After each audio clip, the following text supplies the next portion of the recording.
here with another video on my series, the 5 biggest diet mistakes people make trying to build muscle. So, man, this video is going on for a while. This is video number 4, but it's commandment number 3.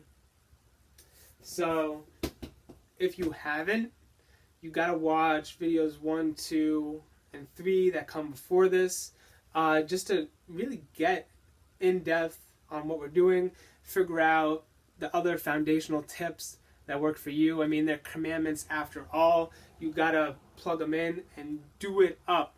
So number 3, very brief. It just says micros. With a lot of weight building, well, muscle building, can't even speak anymore. With a lot of muscle building, people always talk about macronutrients, the macros. You count calories, carbs, proteins, fats. That's what their life is. You focus on the big things. Now, if we're, again, building muscle, losing fat is like renovating a house. So if it's like renovating a house, then the macros are going to be the raw materials. Your lumber, your cement, your paint, all of these things you need to actually build the house. But you can't just bring the ingredients to the house. Nothing will get done. It'll just be a bunch of junk hanging out in the front yard as the house is still in tatters. So what you need are those cement workers, the electricians, the carpenters, all the specialists that know what to do and can take the raw ingredients and turn them into a beautiful house that you could live in, right? Unless you want to just pile up some logs and sleep under those. I don't know. That's not the kind of house I want. And that's not the kind of house you deserve. So, micronutrients are those workers. And the best way to get them is with green vegetables and fruits. Fruits and vegetables, right? Coming together. So a lot of people focus too much on the macronutrients. They get sweet potatoes, pasta, bread, chicken breast, typical tuna, typical, bodybuilding foods. But they miss out on adding in all of that kale, broccoli, apples, bananas, all those things. Especially on days that you exercise, fruit is the best because it gives you those sugars and the nutrition to replenish and restore yourself. Now, I talked about in past videos in the series that muscle building is an immune response. And nothing builds immune strength better than micronutrients. Now, even beyond micronutrients, this is getting into some crazy high-level stuff. There's, everybody knows about macros, calories, micronutrients, vitamins, minerals.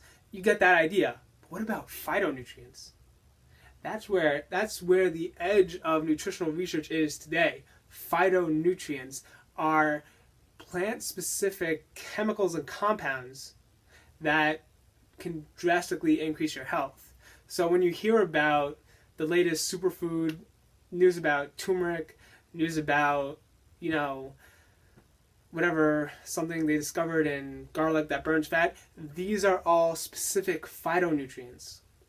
And it's estimated, because you cook with multiple ingredients at once, that an average meal, if you add 2 or 3 vegetables into it, can have at least 30,000 phytonutrients.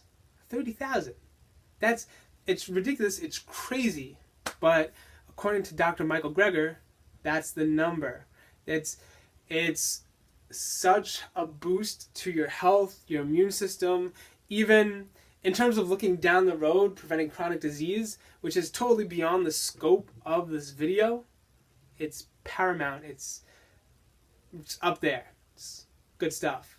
I don't want to whip out too many vocab words and scare myself, but it's really important, and it's really going to give you that edge. Not to mention these fruits and vegetables and all these plant-based foods are not very calorically dense. So you could add in green vegetables, you could add in even an apple, an orange, a banana, other fruit without going over calories and worry about that fat spillover effect where you just overeat and gain too much weight. Yeah, so I'll cover it for macros. I think that's my most concise video of the series. Anyway, I'm Zach Zeller from DailyNutritionHQ.com, and if you like this video, give it a thumbs up. Any questions, comments, just hit that subscribe button and let me know. Alright, time to wrap up this series.